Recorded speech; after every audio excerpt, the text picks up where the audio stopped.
Namo tassa bhagavato arahato samma sambuddhassa. Namo tassa bhagavato arahato samma sambuddhassa. Namo tassa bhagavato arahato samma sambuddhassa.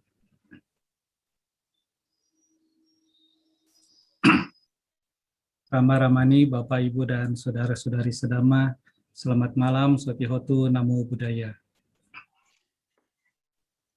Ya, saya senang sekali kali ini bisa mengisi SPD di Kaltim Kaltara.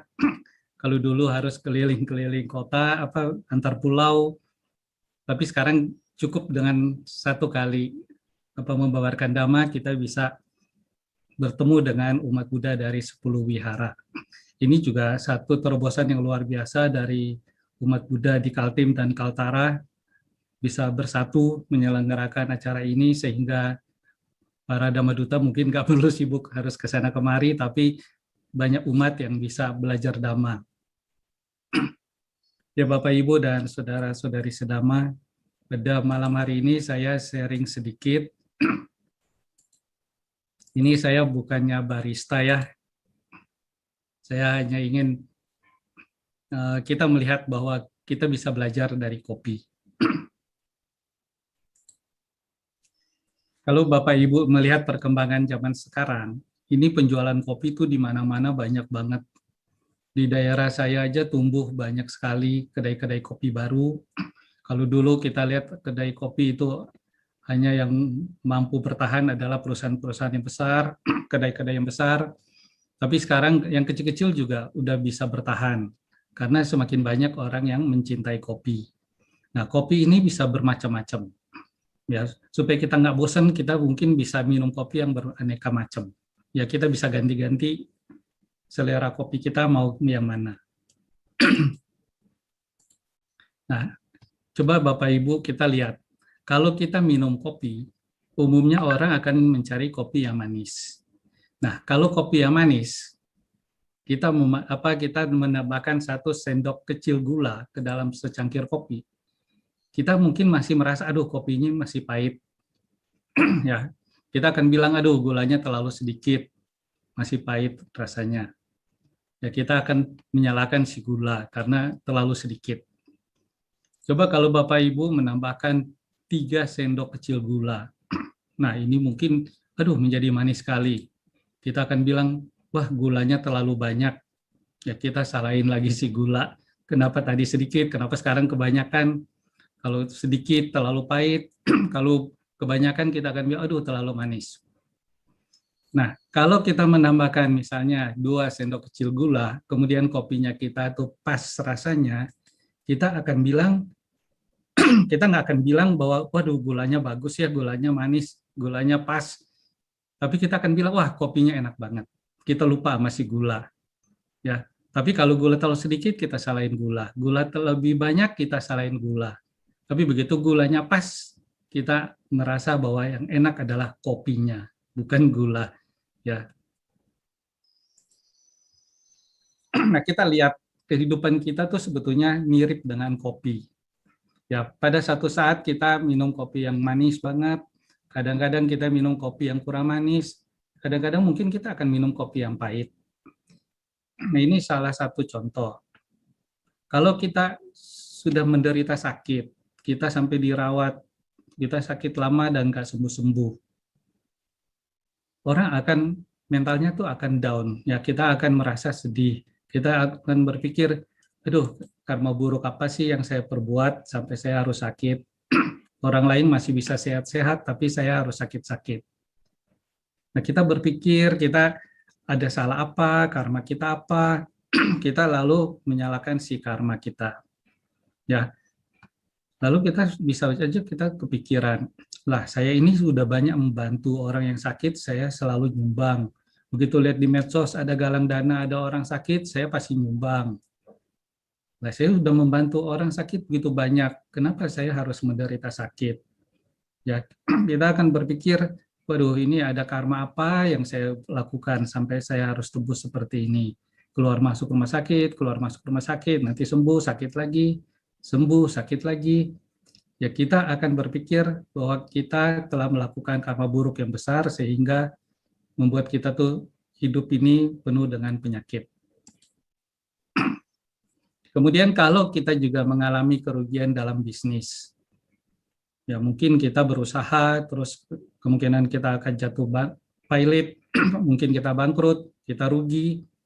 Nah, pada waktu kita rugi, kita juga akan berpikir, aduh, kenapa sih saya harus merugi? Dalam kehidupan ini, saya sudah banyak berbuat baik, saya sudah banyak berdana, apalagi kalau lihat wihara mau dibangun, saya pasti partisipasi, meskipun tidak banyak, tapi saya akan partisipasi. Saya sudah banyak memupuk karma baik. Kenapa saya masih harus mengalami seperti ini? Ya, kita akan salahkan lagi si karma. Nah, karma apa sih yang saya perbuat sampai saya harus merugi setiap usaha? Ini kemudian kita juga bisa aja udah berusaha pacaran, ya kita udah berbuat baik sama pacar kita udah tunjukkan sikap yang baik, kita tunjukkan sikap yang ramah, kita tunjukkan perhatian, tapi satu waktu juga kita, kalau kita diputuskan, kita akan berpikir, lah saya sudah begitu baik, dia mau kemana-mana saya anterin, mamanya mau belanja saya juga temenin, ya tiap kali pacaran saya selalu bawa makanan buat mamanya, kita berpikir macam-macam. Lah, saya sudah berbuat banyak kebaikan buat si pacar ini, tapi kenapa saya masih diputusin? Ya, kita akan berpikir lagi, karma apa sih yang telah kuperbuat sampai saya harus putus? Nah, kita akan menyalahkan si karma lagi. Kemudian kalau kita punya mobil, kita sudah berjalan dengan rapi, kita berada di jalur yang benar, kita tidak kecepatan kita normal. Tahu-tahu tiba-tiba ada sepeda motor yang lewat, kemudian menabrak atau nyerempet mobil kita. Kita lalu berpikir, lah saya sudah di jalur yang benar, saya tidak ngebut, saya tidak ngambil jalur orang, kok saya masih bisa disenggol orang, mobil saya sampai lecet. Ya, kita akan berpikir lagi, waduh, ini karma buruk berbuah lagi. Ya, mungkin kita tidak sampai berpikir situ aja, kita bisa marah-marah. Ya, orang yang nabrak kita bisa kejar, kita bisa uber dan kita marah-marah, kita maki-maki. Kita akan menyalahkan lagi, lah karma apa sih yang saya lakukan? Padahal saya udah sopan santun di jalan, saya sudah mengendara dengan baik, kenapa masih terjadi? Ya, nah ini sebetulnya kalau masalah mobil, saya juga punya pengalaman dulu pernah waktu rapat di wihara, karena datang ke wihara, umatnya banyak, akhirnya parkirnya udah penuh, saya terpaksa harus parkir mobil di luar pagar wihara. Nah, setelah puja bakti, itu akan diadakan rapat pengurus. Nah, pada waktu rapat pengurus belum mulai, saya lalu berpikir, aduh, mobil saya daripada di luar pagar, nanti diserempet orang, mendingan saya bawa masuk ke dalam wihara. Kan umat-umat udah pulang, kebaktian udah bubar. Jadi, lapangan parkir dalam wihara tuh agak kosong. Nah, saya lalu kepikir, udah saya bawa mobil saya masuk ke dalam wihara supaya lebih aman daripada di pinggir jalan. Nah, kemudian saya membawa mobil saya, mengendarai masuk ke dalam wihara, kemudian saya parkir di lapangan parkir wihara, setelah itu saya masuk ke tempat untuk rapat. Nah, baru mau duduk rapat, tiba-tiba satpam datang. Pak, mobil Bapak kesenggol. Wah, ini saya lalu berpikir, saya membawa mobil masuk ke dalam wihara supaya nggak disenggol. Tapi ternyata udah di lapangan parkir pun masih kesenggol orang. Ya, ternyata ada umat yang datang, dia mau parkir juga, tapi karena kurang hati-hati ya dia nyenggol mobil saya. Nah, kalau kita lihat ini kalau memang karma mau berbuah, kita tidak bisa menghindar, sulit banget. Ya, saya sudah sengaja membawa mobil ke dalam wihara, tapi toh masih kena juga. Kita lalu berpikir, nah karma apa sih yang kuperbuat sampai harus jadi gini? Saya udah berusaha membawa masuk mobil, tapi kok masih diserempet juga. Ya. Kemudian kalau kita juga di rumah, ya anak-anak ada yang patuh, ada yang tidak patuh. Kalau Bapak Ibu kebetulan punya anak yang tidak patuh, yang tidak mau mendengar nasihat orang tua, kita tuh selalu marah. Ya. Waktu kita marah, kita mungkin bilang, Mama dulu waktu kecil tidak seperti kamu. Ya, Mama waktu kecil tuh patuh sama orang tua, disuruh apa juga patuh, disuruh belajar juga Mama belajar. Ya, nggak seperti kamu, disuruh belajar aja masih main. Apalagi anak-anak zaman sekarang, ya kita punya gadget. Wah, anak-anak sekarang tuh lebih seneng main gadget daripada belajar. Nah, kalau orang tua marah-marah, terus dia bilang, ya saya dulu nggak seperti kamu, Mama dulu baik, Mama dulu baru dipelototin papa, apa orang tua aja, Mama udah takut, udah nggak berani nakal. Kamu nih udah sampai Mama marah, sampai berulang-ulang masih nggak berubah-berubah. Ya, terus karena punya anak nakal, kita lalu berpikir, padahal dulu waktu saya masih kecil, saya tuh patuh. Kenapa sih harus punya anak seperti ini? Kenapa harus punya anak yang nakal? Kenapa harus punya anak yang malas belajar? Ya, kita akan menyalahkan lagi si karma kita. Ya. Contoh lain lagi, kalau Bapak Ibu punya handphone, coba kalau handphone ini hilang. Ya, pada waktu handphone hilang, kita hatinya gundah gulana, kacau balau. Ya, kita marah sana sini. Apalagi kalau Bapak Ibu ingat di dalam handphone itu udah banyak foto, udah banyak kenangan, udah banyak phone number, udah telepon teman-teman, udah begitu banyak. Kalau saya nggak sempat backup, gimana cara isi lagi? Wah, kita pikirannya kacau balau. Kemudian kita akan berpikir, aduh karma apa lagi ini? Ya, kehilangan handphone itu bisa membuat Bapak Ibu tuh was-was, gelisah, marah, dan sebagainya. Ya, ini dulu pernah ada yang bertanya, sebetulnya kita ini lebih setia sama siapa sih? Sama istri atau suami atau sama handphone? Coba Bapak Ibu analisa. Kalau istri atau suami mungkin ada yang pergi ke kantor, pergi seharian, keluar dari rumah, kita nggak mikir. Tapi coba kalau handphone itu hilang 5 menit. Ya, kita bingung luar biasa. Kita lebih terikat pada handphone daripada sama keluarga kita. Kita menciptakan kemelekatan baru. Ya. Nah, kalau handphone kita hilang, kita lalu berpikir juga, apa sih yang kita perbuat sampai saya harus mengalami hal ini? Nah, dari contoh-contoh tadi, Bapak Ibu, kita lebih banyak mengingat pada karma itu pada waktu kita mengalami penderitaan. Pada waktu kita mengalami kesusahan, pada waktu kita mengalami kesedihan, pada waktu itulah kita mulai ingat pada karma. Ya, kita ingat dulu karma apa sih yang saya perbuat. Wah, ini ada hubungannya sama karma. Wah, saya kenapa karma karma buruk berbuat terus. Kita ingat pada karma-karma. Nah, kalau kita mengalami hal-hal yang baik, pada waktu Bapak Ibu mengalami hal-hal yang menyenangkan, misalnya anak kita rajin belajar, ya, dia pulang sekolah, dia bisa belajar sendiri, nggak usah kita suruh-suruh, dia bisa ngerjain PR, dia punya rasa tanggung jawab. Nah, pada waktu anak kita menjadi anak yang seperti ini, kita lupa bahwa sebetulnya kita bisa punya anak yang baik, anak yang rajin, anak yang patuh, itu juga adalah buah karma baik kita. Ya, kita tidak ingat pada si karma. Ya, karena hal-hal ini menyenangkan. Kita tidak ingat bahwa ini adalah buah karma kita sendiri. Begitu pula pada waktu bisnis kita meningkat, karir kita meningkat, kita senang luar biasa.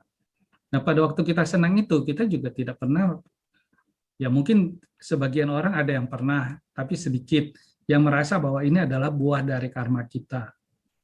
Ya, sebagian besar orang tidak akan berpikir bahwa ini adalah buah karma. Dia hanya terlena dalam kemajuan yang dia capai. Begitu juga kalau Bapak Ibu memiliki keluarga yang rukun, keluarga yang bahagia, ini sebetulnya adalah buah dari karma sendiri. Tapi kita kadang sulit untuk menyadari, atau kita terlalu terlena sampai kita tidak pernah berpikir, waduh ini buah dari karma baik saya di kehidupan lampau misalnya.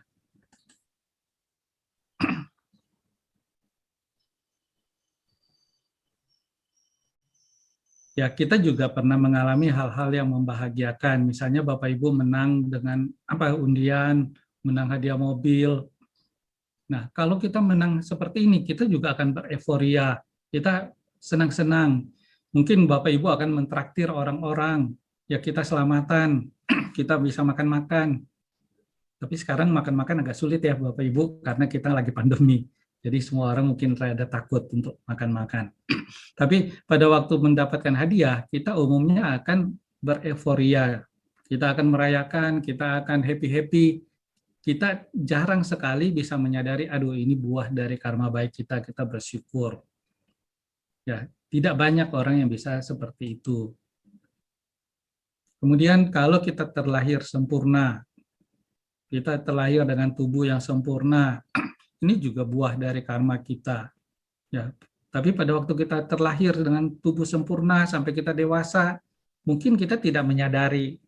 Ya, kita tidak pernah merasa, wah ini karena karma loh. Ya, kita cuma happy-happy aja, kita menjalani itu sebagai hal yang rutinitas, yang biasa-biasa. Padahal ini sebetulnya juga buah dari karma kita. Semua yang terjadi dalam kehidupan kita, ini adalah buah dari perbuatan kita sendiri. Tidak ada buah dari perbuatan orang lain, tidak ada buah dari papa mama, tapi semua ini adalah buah dari apa yang kita lakukan. Ya, ini telah diajarkan oleh guru agung kita, Buddha Gotama, pada 26 abad yang lampau. Ya, guru kita telah mengajarkan hal ini.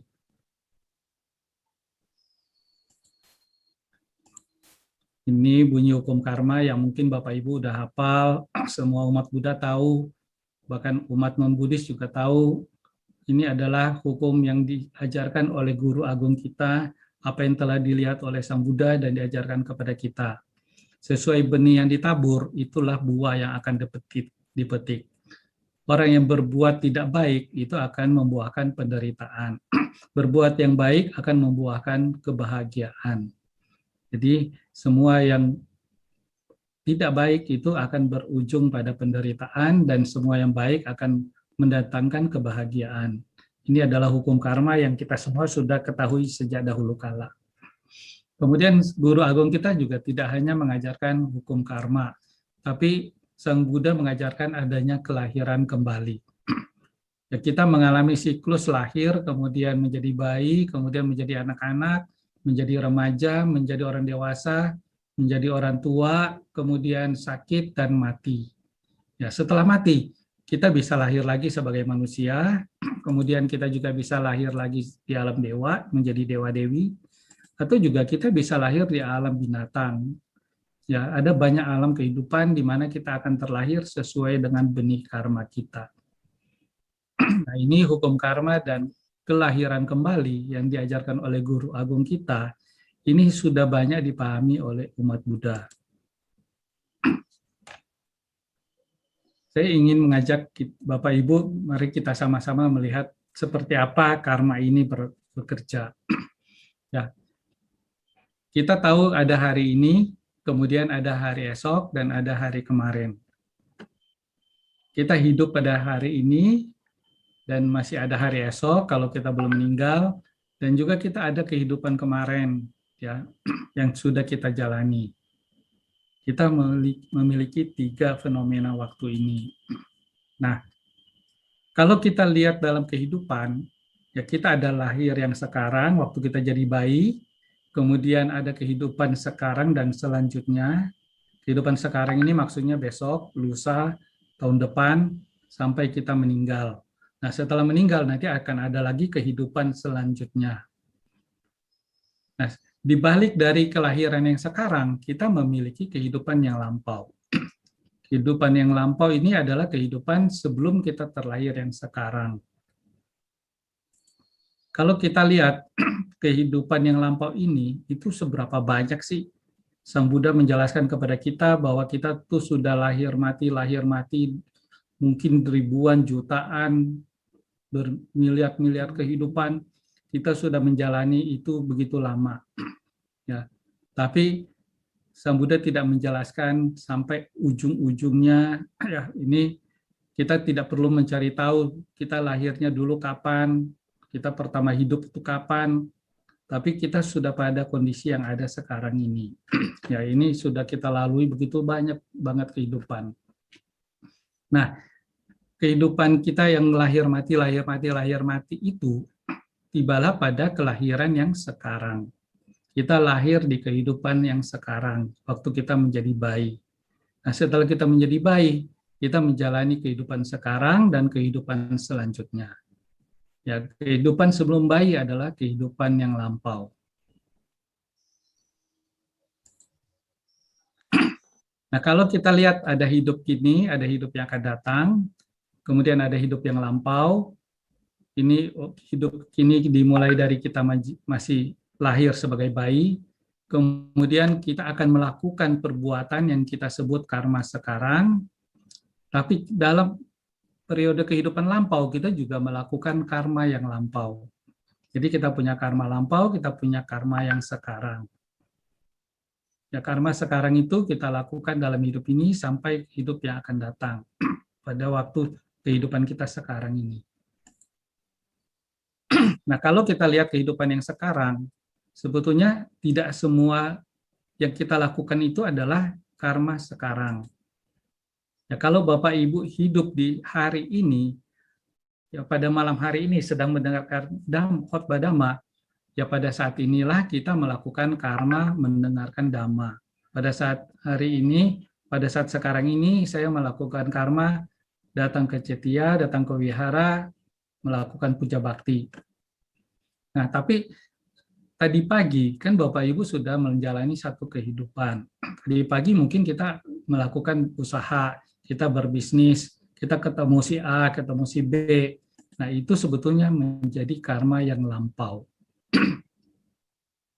Ya, karma itu sudah kita lakukan, itu menjadi karma yang lampau. Ya, karma lampau ini adalah karma tadi pagi, karma kemarin, karma 2 hari lalu, karma 3 hari lalu, itu menjadi karma yang sudah lampau. Ya, kita memiliki karma sekarang, apa yang akan kita perbuat saat ini.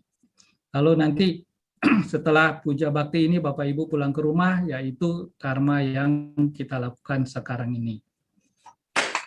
Ya, kita memiliki karma lampau dan karma sekarang. Karma sekarang itu sesuatu yang akan kita lakukan sekarang dan seterusnya.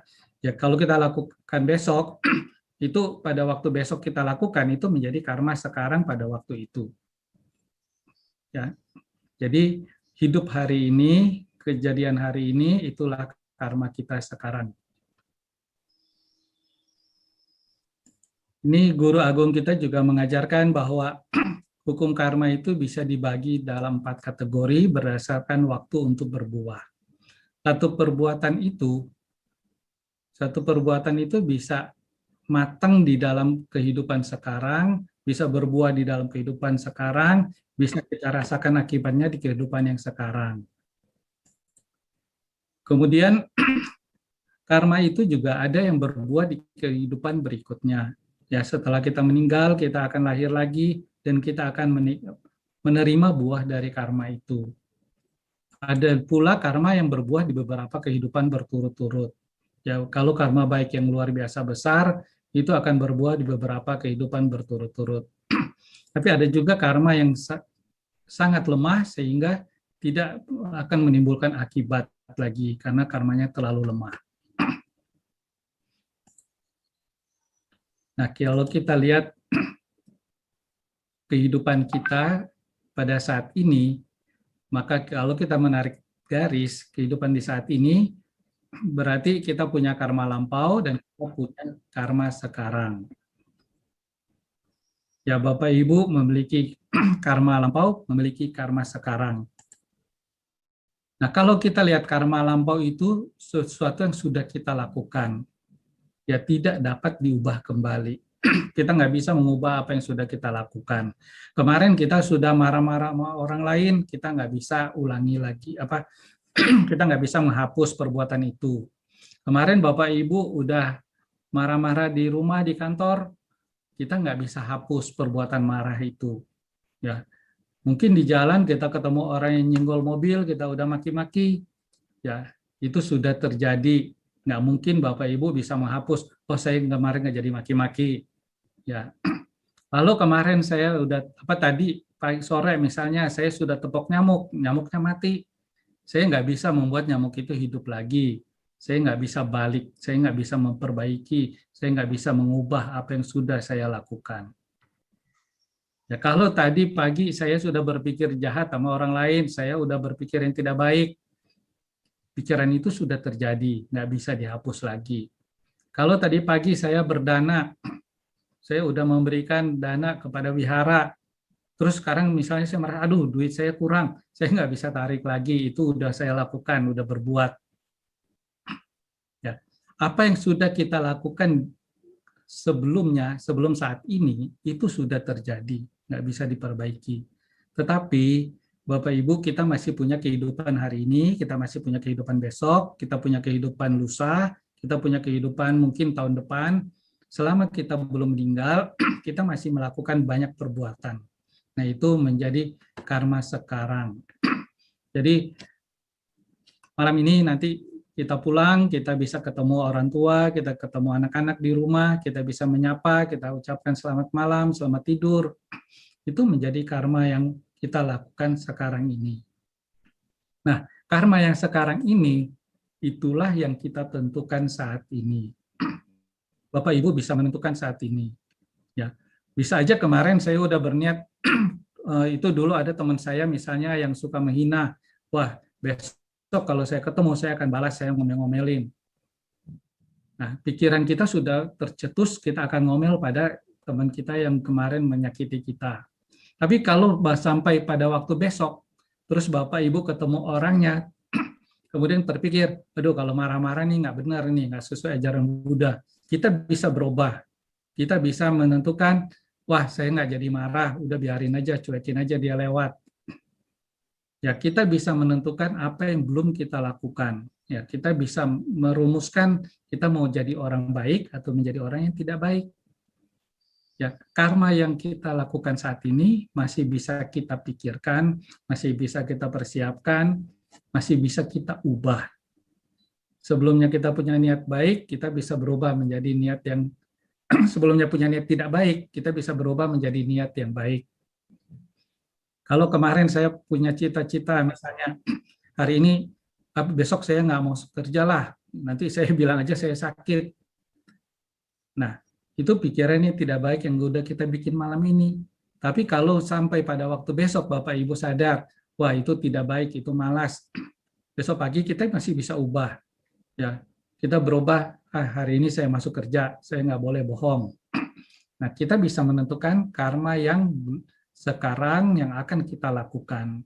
Kita bisa bikin jadi baik, kita bisa bikin jadi tidak baik.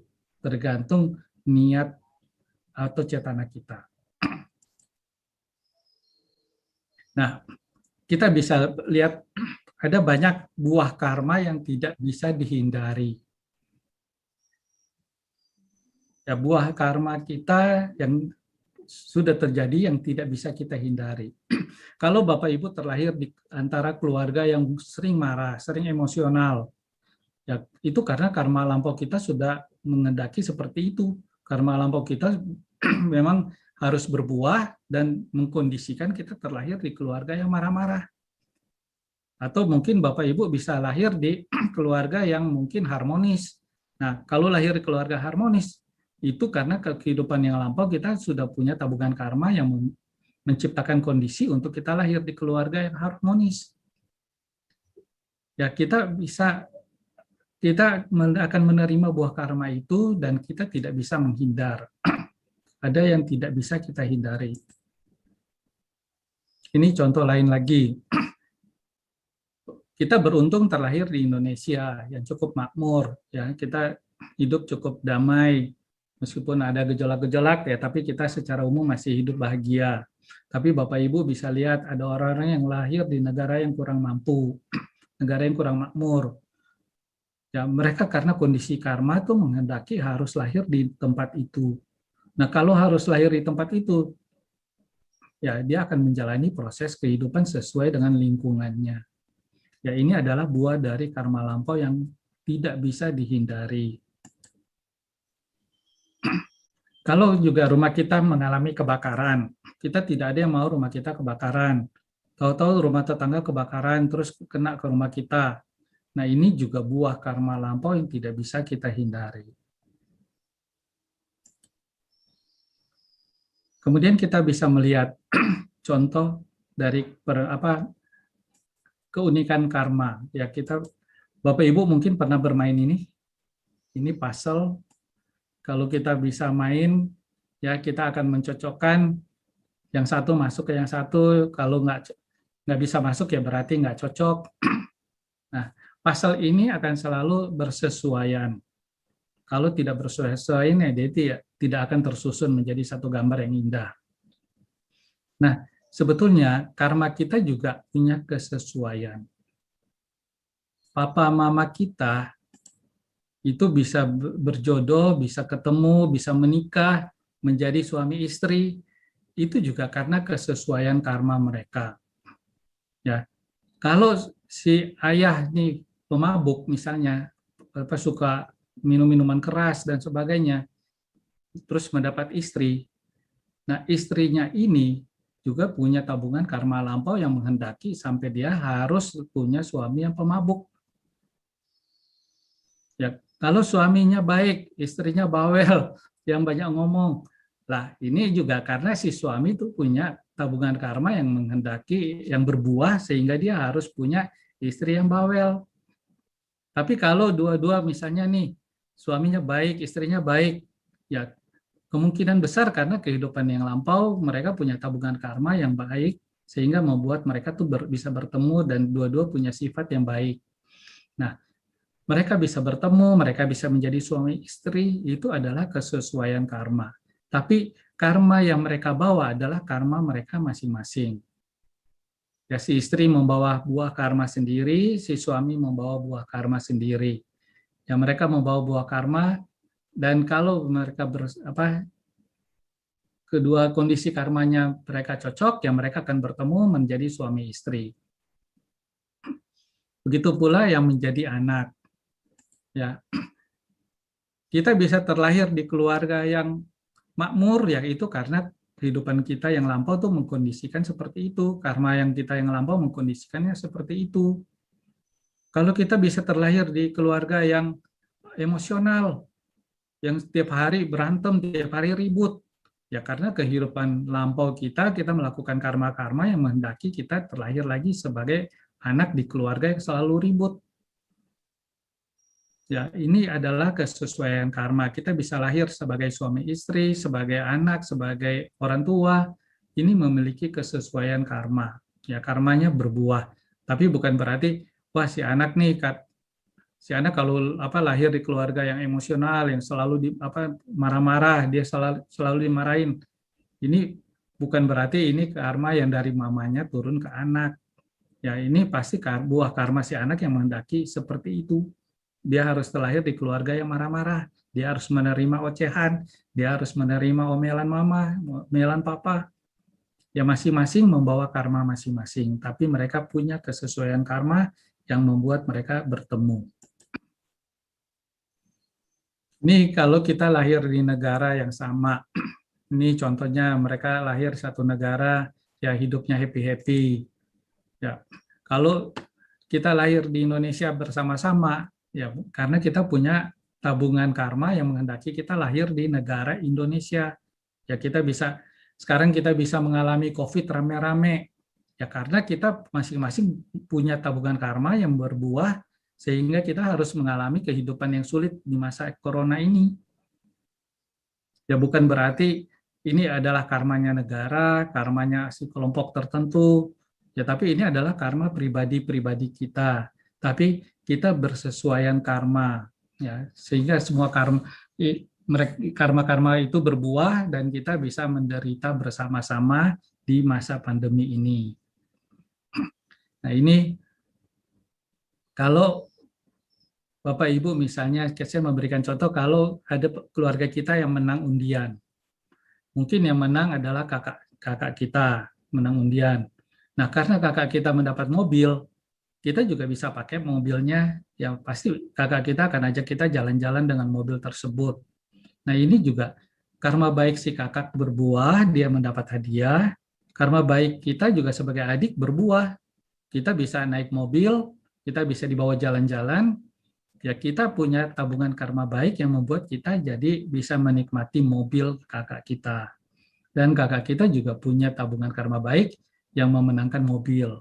Nah, karena kita punya kesesuaian, ya kita bisa menikmati bersama-sama. Ya, tapi saya bisa menikmati mobil itu adalah buah dari karma saya, tapi kakak saya mendapat hadiah mobil misalnya, itu adalah buah dari karma kakak saya sendiri misalnya. Begitu pula kalau terjadi musibah. Satu kota dilanda gempa, akhirnya rumah-rumah pada hancur. Ya, kita kalau lihat kita merasa tersentuh, kita merasa tergugah. Itu begitu banyak orang yang menderita bersama-sama. Nah, kalau mereka menderita bersama-sama, yaitu karena karma buruk mereka berbuah bersama-sama. Ya, tapi si A panen buah karmanya sendiri, si B panen buah karmanya sendiri, si C panen buah karmanya sendiri. Ya, bukan berarti ini buah karma satu orang, tapi bisa mencelakakan begitu banyak orang.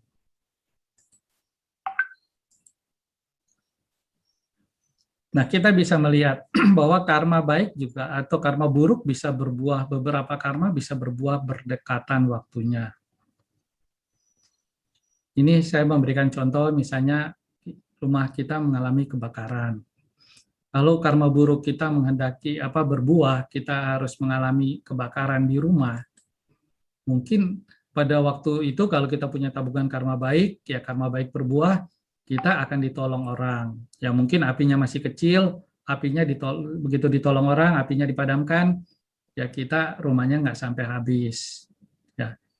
Nah, pada waktu terjadi seperti itu, kita punya karma buruk yang berbuah yang menghendaki rumah kita terbakar, tapi ada karma baik yang berbuah juga yang membuat orang-orang tuh datang menolong kita.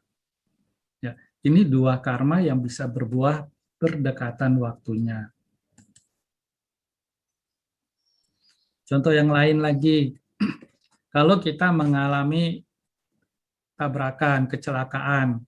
Nah, pada waktu kita mengalami tabrakan, karma buruk itu berbuah. Ya, karma buruk berbuah, mungkin kehidupan lampau kita pernah melakukan apa yang mengkondisikan kita harus kecelakaan. Nah, kita mengalami kecelakaan. Tapi pada waktu itu, kalau ada karma baik yang berbuah, kita mungkin akan ditolong orang. Ya, kita dibawa ke rumah sakit, kita bisa sembuh, kita nggak sampai sakit, macam-macam. Ya, beberapa karma itu bisa berbuah berdekatan. Jadi tidak hanya ya kalau kita tabrakan ya udah pasti meninggal, udah pasti menderita. Belum tentu kita seperti itu. Nah, semua perbuatan kita, semua apa yang sudah kita lakukan pasti akan berbuah. Dan berbuah itu pasti setara.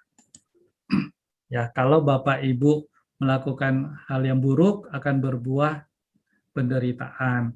Melakukan hal yang baik akan berbuah kebahagiaan. Ya, tapi ini kalau kita mencuri tidak harus nanti kita mengalami dicuri orang, ya, tapi kita bisa mengalami hal lain tapi yang setara nilainya, setara perasaannya pada waktu kita itu mengalami hal tersebut. Ini kita bisa melihat bahwa ada anak yang mungkin dari kecil, dari lahir, udah sering sakit-sakit. Tapi juga kita bisa melihat ada orang tua yang mungkin sampai udah tua masih sehat-sehat, masih happy-happy, masih kuat. Nah, ini juga membawa karma masing-masing.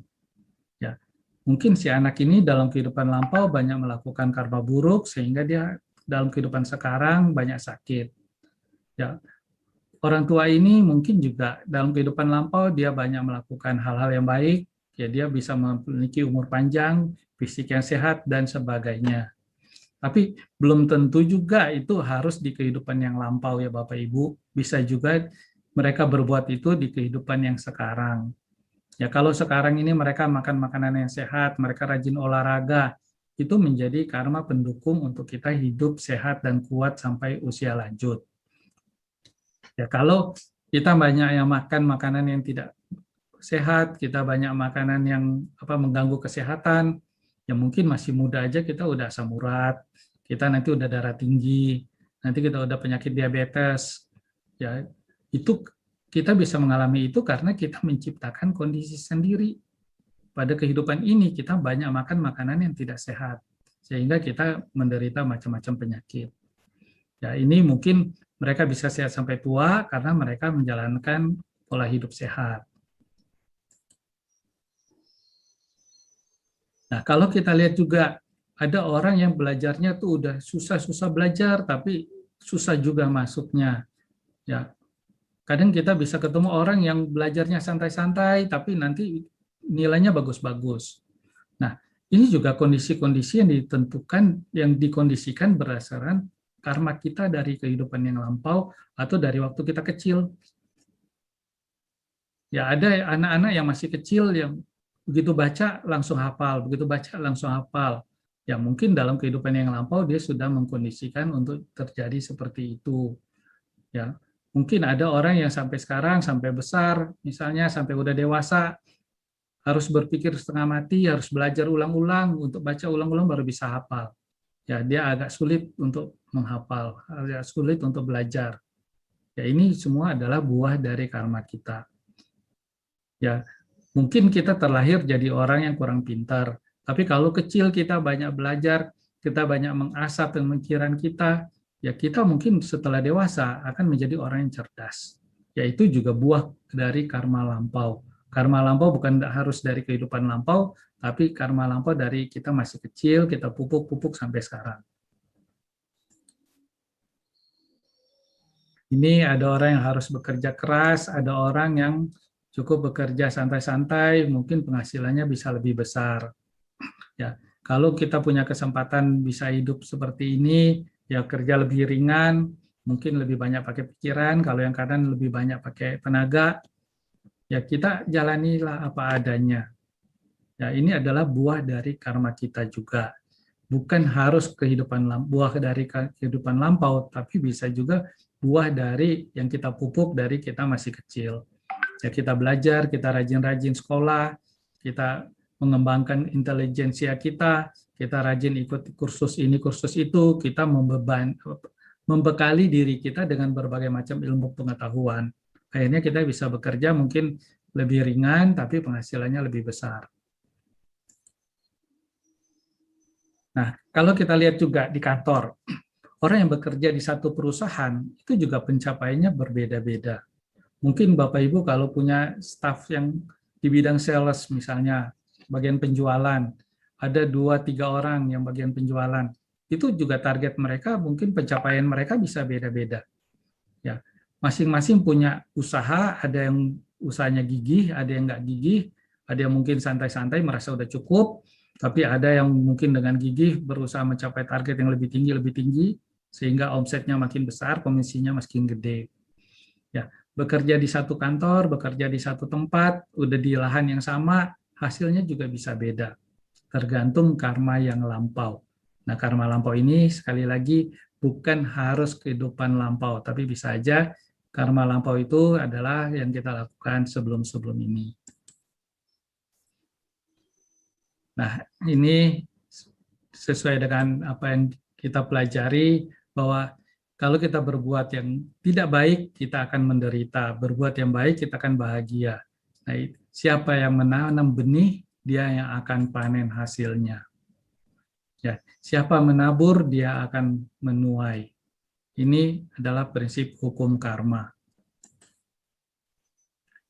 Nah, Bapak Ibu, kalau kita belajar hukum karma, kita pasti ingin hidup kita tuh lebih bahagia. Nah, kalau Bapak Ibu ingin lebih bahagia, kita harus perbaiki pikiran, ucapan, dan perbuatan. Ya, dari waktu ke waktu kita memperbaiki pikiran kita, memperbaiki ucapan kita, memperbaiki perbuatan kita. Memang pasti tidak akan menjadi sempurna pada saat ini. Pasti kita pernah berpikir yang tidak baik. Pasti kita sekali-sekali akan mengucap yang tidak baik. Pasti sekali-sekali kita akan berbuat yang tidak baik.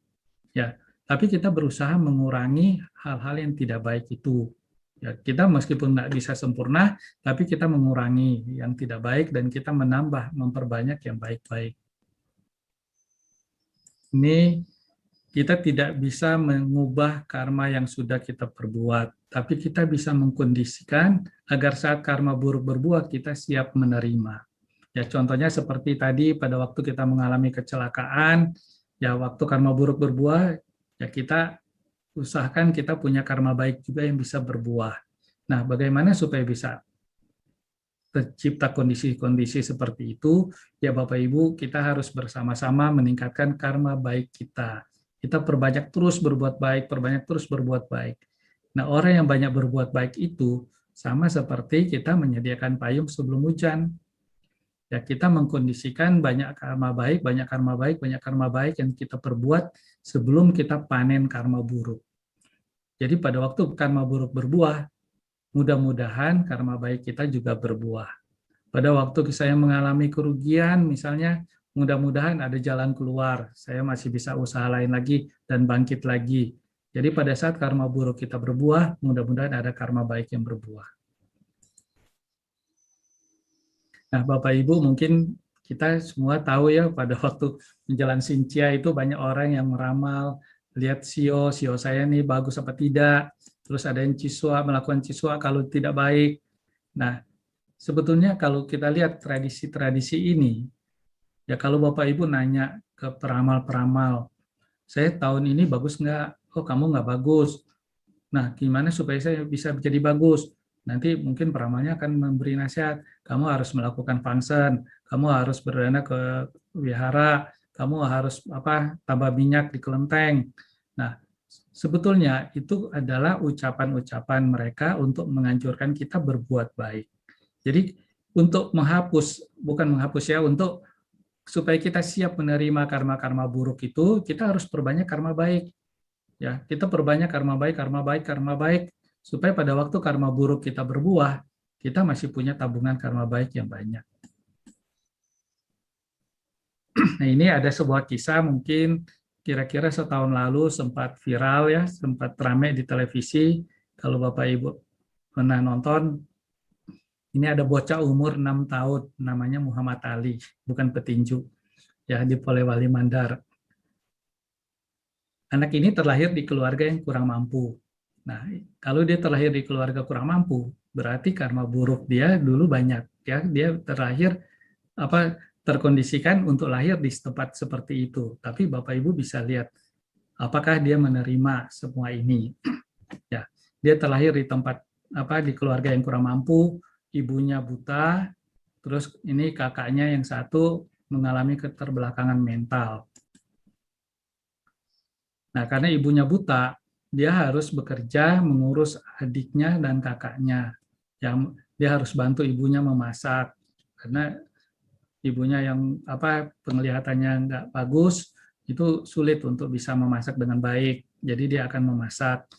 Ya, anak ini yang baru umur 6 tahun, dia selalu memasak. Terus dia akan menyuapi adiknya, dia memberi makan kepada kakaknya, karena kakaknya ini mengalami keterbelakangan mental, jadi harus diurus. Nah, setelah dia mengurus keluarga, baru dia bisa pergi ke sekolah. Nah, waktu dia pergi ke sekolah, dia umumnya terlambat. Ya, hampir selalu terlambat. Tapi gurunya, teman-temannya katanya bisa memaklumi, karena mereka tahu bahwa si Ali ini selalu ngurus keluarganya dulu, baru bisa datang ke sekolah. Nah, pulang sekolah, si Ali ini mencari nafkah. Dia membantu perkebunan, yang memungut buah langsat. Di Polewali Mandar tuh banyak buah langsat. Ya, dia akan membantu di perkebunan, memungut buah langsat, kemudian setelah selesai dia dapat upah. Katanya upahnya sehari mungkin 10.000, kalau banyak baru dapat 20.000. Ya, ini kehidupan yang dijalani si Ali kecil ini. Nah, kejadian ini, kemudian kehidupan Ali ini dibuat viral oleh seseorang, kemudian masuk TV, kemudian jadi rame, semua orang melihat, kemudian banyak orang yang merasa kasihan, banyak yang memberikan bantuan. Ya, banyak yang datang memberikan bantuan ke rumahnya. Dan ini tidak tanggung-tanggung. TNI pun datang untuk membangun rumahnya. Rumahnya yang tadi reot menjadi rumah yang bagus. Ya, ini dibangun oleh TNI. dan TNI ini ternyata disuruh oleh Pak Presiden. Ya, kita mungkin udah sampai dewasa, sampai sebesar ini, belum menerima bantuan rumah dari Presiden, tapi bocah Ali ini, meskipun dia terlahir di keluarga kurang mampu, tapi dia bisa mendapat bantuan dari Presiden. Dan rumahnya yang tadinya kurang baik menjadi rumah termewah di dusunnya. Nah, Bapak Ibu, kalau kita melihat dari sini, si Ali ini sudah panen karma buruk. Dia terlahir di keluarga kurang mampu, tapi dia tidak meratapi nasibnya, tapi dia malah melakukan kehidupannya dengan baik. Dia merawat ibunya, dia merawat kakaknya, merawat adiknya, dia jalani semua itu dengan baik. Dan pada waktu itu kemudian karma baiknya berbuah. Ada yang datang, yang tahu ceritanya, kemudian membuat video, menjadi viral, akhirnya banyak perhatian yang datang. Nah, meskipun dulu karma buruknya berbuah, sekarang karma baiknya banyak yang berbuah. Ya, dia menjadi hidup yang lebih enak.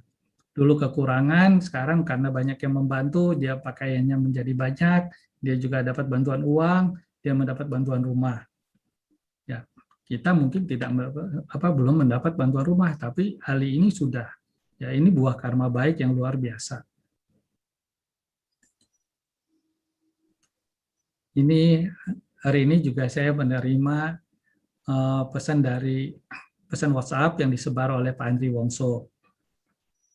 Katanya beliau dengan nonton di salah satu TV di Amerika ada seorang pengemis yang diberikan dana oleh seseorang wanita. Nah, seorang wanita ini waktu dia memberi duit kepada pengemis ini, ternyata cincinnya jatuh tanpa dia sadari.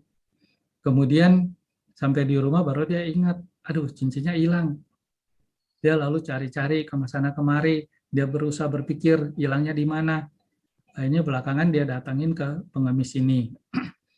Dia merasa jangan-jangan waktu itu kan saya mampir ke pengemis apa jatuh di sana. Nah, waktu dia samperin pengemis ini, ternyata pengemis ini udah membawa cincin itu. Ya, si pengemis ini dari waktu dia melihat ada cincin ini, dia sudah berniat untuk mengembalikan. Tapi kan wanita ini sudah pergi. Jadi tiap hari dia bawa untuk dia menunggu kalau wanita datang dia akan kembalikan.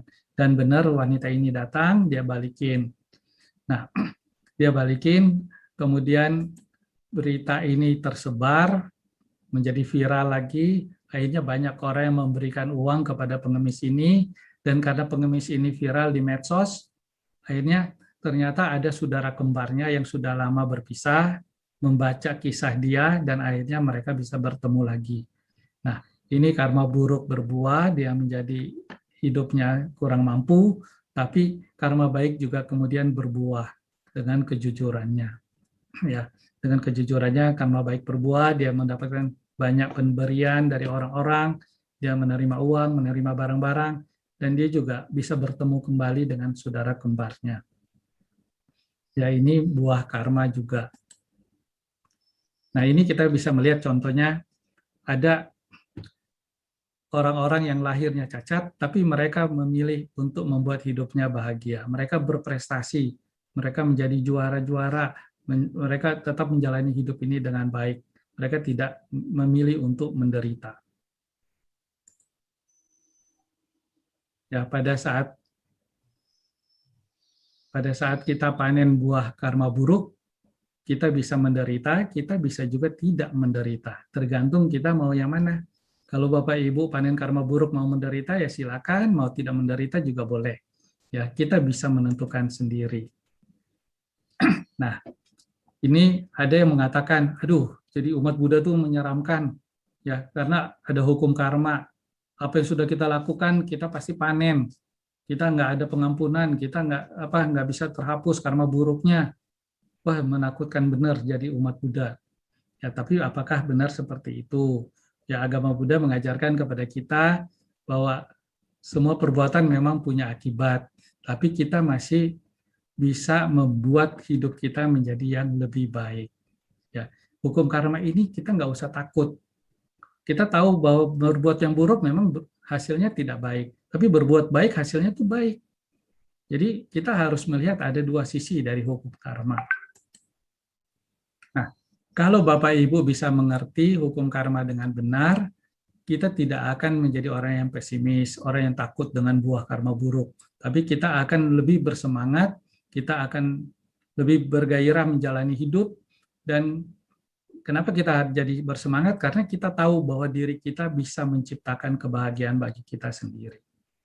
Ya, jadi kita belajar hukum karma bukan untuk menjadi takut dengan akibatnya, tapi kita menjadi lebih bersemangat bahwa kehidupan kita tuh bisa kita bikin menjadi lebih bahagia. Kalau kita perbanyak karma baik, perbanyak karma baik, perbanyak karma baik, kehidupan kita akan lebih berbahagia di kemudian hari. Jadi hukum karma itu mengajarkan kita untuk melihat realita dan menjadi orang yang lebih bersemangat. Nah, ini kita balik lagi ke kopi. Ya, kopi itu sama seperti apa yang kita alami. Ya, apa yang kita alami itu ada yang manis, ada yang tidak manis, ada yang pahit. Nah, meskipun kita menerima apa yang ada, ya udah kita nikmatin saja. Ya, Bapak Ibu kita perlu ingat bahwa orang yang terlalu banyak minum manis itu juga berbahaya. Ya, tidak semua yang manis-manis itu menyenangkan. Nanti akan beresiko, nanti bisa diabetes. Ya, jadi kalau tanpa gula juga, Bapak Ibu masih bisa nikmati. Kenapa kita harus mencari yang manis? Dulu saya sama sekali tidak pernah mau minum kopi pahit. Ya, waktu teman saya minum kopi pahit, saya pernah menertawakannya. Lah kok minum kopi kayak gitu, kayak orang susah aja, nggak bisa beli gula. Ya, nah belakangan setelah saya coba, ya saya minum, lama-lama juga kita bisa menikmati. Kopi pahit itu juga nikmat. Ya, karena bagi pencinta kopi katanya kopi itu harus diminum dengan tanpa gula. Ya, kita bisa menikmati kopi meskipun tanpa gula. Nah, ini relevansinya apa dengan apa yang saya sampaikan, bahwa kalau kita menerima buah karma buruk, ya udah kita jalani dengan ketabahan. Bapak Ibu dikasih kopi tanpa gula, ya udah kita terima dan kita nikmati. Kalau Bapak Ibu dikasih kopi yang manis, ya udah nikmati saja. Ya, tapi begitu dikasih yang tidak manis, jangan mengeluh. Ya, jangan menyalahkan karma lagi. Wah, ini karma apa? Masa saya datang bertamu dikasihnya kopi yang pahit? Ya, ya kita menerima kopi yang manis, ya kita minum, kopi yang tidak manis juga kita nikmati. Ya, saat karma buruk berbuah, kita jalani dengan ketabahan dan kita menjadikan hidup ini indah setiap saat. Ini perlu kita ingat bersama bahwa sesulit-sulitnya hari pasti akan berlalu. Pada hari ini saya menderita, saya sakit. Pada hari ini saya mungkin mengalami kerugian. Pada hari ini mungkin saya dihina orang. Kalau kita berpikir, kita merenung terus, kita membuat penderitaan dalam diri kita. Ya, tapi coba Bapak Ibu berpikir bahwa sesulit-sulitnya hari ini pasti akan berlalu. Malam ini akan terganti oleh hari esok. Ya, tidak ada sesuatu yang abadi. Kalau saat ini kita menderita, ya besok kita bisa bahagia. Kalau hari ini kita panen karma buruk, kita besok bisa panen karma baik. Ya, tinggal tergantung kita mengkondisikan batin kita seperti apa. Pada waktu kita terima karma buruk, ya udah terima dengan ketabahan dan kita berusaha berbuat yang lebih baik lagi.